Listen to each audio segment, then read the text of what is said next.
Ada beberapa yang sudah disebut namanya, ya, tapi kasihan yang bersangkutan, seperti Pak Abraham Samad, ya, namanya udah disebut bahkan dikatakan mangkir. Padahal yang bersangkutan belum terima surat gitu loh. Itu kan sebaiknya sistem persuratan atau administratif di Polda Metro Jaya lebih baik diperbaiki lah gitu. Jangan sampai kemudian mengorbankan teman-teman yang sudah disebut-sebut tapi ternyata belum ada. Termasuk juga Bang Resmon, ya, sudah disebut-sebut tapi ternyata belum ada suratnya. Nah, jadi klarifikasi saya tadi alhamdulillah berjalan cukup lancar dari jam 10 sampai dengan ini di break jam 12. Saya apresiasi kepada Polda Metro, ya, karena memberikan kita kesempatan yang sangat baik untuk melakukan sholat zuhur bersama-sama, dan saya tadi bisa ikut di sini dan juga nanti kita diberikan waktu untuk kemudian lunch gitu. Nah, saya sendiri tadi ya sudah sampai pertanyaan ke-24 ya gitu, dan sudah sampai ke pertanyaan-pertanyaan yang lebih banyak soal identitas tadi gitu. Karena ketika ditanyakan yang lain, saya strict dengan Polda Metro, ya. Polda Metro memberikan saya surat undangan untuk peristiwa tanggal 26 Maret tahun 2025. Ya, harusnya itu pertanyaannya. Jadi ketika ada pertanyaan lain, ya saya keberatan untuk jawab. Itu hak loh, ya. Hak warga negara sesuai dengan Undang-Undang Dasar 1945, itu hak Pak Titi untuk kita menyampaikan apakah undangan atau pertanyaan itu sesuai dengan enggak. Ketika pertanyaannya tidak sesuai dengan suratnya, ya kita harus menyatakan keberatan. Yang kedua adalah lucu. Dalam undangan itu tidak ada juga siapa terlapornya. Padahal kan sudah disebut di mana-mana, sudah ember tuh, ya. Lawyernya mengatakan terlapornya adalah ini. Tapi dalam surat itu nggak ada. Jadi kalau dalam surat itu nggak ada, ya kita nggak wajib gitu melakukan klarifikasi. Pelapornya ada Joko Widodo, ya. Pasal-pasalnya banyak banget gitu ditulis. Tapi terlapornya nggak ada. Nah, terlapornya penting ya teman-teman. Jangan asal mau kemudian diambil keterangan kalau ternyata terlapornya itu saudara kita sampai dengan 3 tahap. Kita nggak wajib memberikan, karena bisa jadi kita nanti nggak diakui keterangan kita karena itu saudara. Apalagi yang terlapor itu misalnya kita sendiri, ya. Jadi kita nggak usah ngasih jawaban karena kita berhak untuk diam, berhak untuk tidak memberikan keterangan kalau memang itu tidak tertulis. Jadi terlapornya tidak ada. Ini penting banget ya, terlapornya. Yang kedua adalah locus delicti dan tempus delicti 26 Maret itu saya berpegang ke situ. Jadi kalau bukan itu yang ditanyakan, saya keberatan untuk jawab.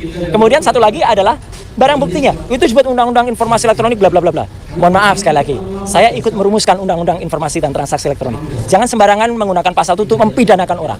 Ya, Undang-Undang Informasi Transaksi Elektronik dibuat dengan niat baik agar Indonesia itu terlepas dari dikucilkan ke dunia internasional karena kita tidak memiliki undang-undang dalam bidang e-commerce. Jadi pasal-pasal itu adalah misalnya untuk 32 dan 35. Itu misalnya untuk seseorang ngirim bukti transfer kepada teman. Tapi bukti transfer direkayasa, diudak-udik.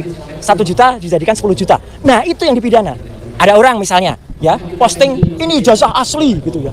Tapi ternyata yang punya ijazah nggak mengakui kalau itu asli. Ya, kader partai itu, ya. Dia yang harusnya bisa kena itu.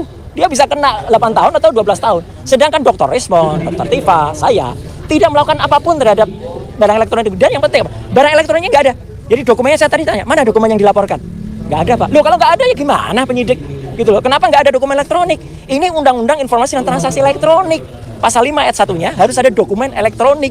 Jadi kalau dokumen elektroniknya nggak ada, sama saja dengan kita, tiba-tiba, Bang Rustam ini, tiba-tiba dituduh melakukan, maaf ya, pembunuhan. Tapi mayatnya nggak ada. Gimana bisa dituduh beliau melakukan pembunuhan? Bahkan kalaupun ada mayatnya diperiksa dulu, diforensik dulu. Benarkah mayat itu terbunuh atau dibunuh? Kalau Bang Rosman tiba-tiba ngaku aja saya, oh ya saya mau, ya kasihan beliau dong. Jadi saya ngajak teman-teman untuk lebih berpikir, ya, termasuk juga penyidik, ya. Jangan Anda mau, ya, diminta untuk mencantumkan pasal-pasal yang bukan peruntukannya, gitu loh. Jadi 3 itu yang kemudian saya pertanyakan, ya, diselundupkan pasal itu. Jadi sekali lagi, teman-teman, saya tetap mengapresiasi Polda Metro dan saya cepat, ya. Jam 10 tadi itu sudah 24 pertanyaan, ya. Kalau rata-rata pada sampai 40-70, ya insya Allah nggak sampai sore, ya, atau nggak sampai malam lah. Mungkin sore nggak apa-apa lah, kami ngobrol-ngobrol sambil ngasih kuliah kan nggak apa-apa. Gitu. Jadi kita ngasih kuliah tentang undang-undang ITE tadi di dalam itu. Ini naskah akademiknya gini, ini harusnya pasal ini digunakan. Oh siap bang, itu. Jadi itu yang benar, jangan asal mau kita dipaksa. Orang itu harus tahu hukum, tapi jangan sampai orang itu kemudian dipaksa untuk menjalankan hukum yang tidak pada semestinya. Itu saya kira. Pak Roy, ini kan tadi kan juga disebutkan di tanggal 26. Sebenarnya apa sih yang terjadi? Karena kan sebelumnya kemarin Pak Michael juga sempat ditanyakan tanggal 26 itu apa sebenarnya yang terjadi, Pak? Saya tidak berhak menjawab tanggal 26 itu apa. Nanti saya dikira ST. Yang jelas tanggal 26 itu saya sedang melaksanakan buka bersama, ya, di rumah makan Oma apa gitu, ya. Itu kegiatan saya, ya. Yang lain ya saya nggak tahu, silahkan penyidik tahu. Yang jelas saya tanggal 26 itu kita lagi buka bersama dengan komunitas otomotif saya. Itu di rumah makan di daerah Kemang. Silahkan diperiksa di situ. Kalau ada CCTV saya cek di situ. Tapi perkara apa yang terjadi? Silahkan ditanyakan ke yang lain yang tahu. Saya keberatan untuk menjebak teman-teman yang lain. Nggak boleh juga kita. Kita tuh di situ diajak jujur tapi juga harus cerdas.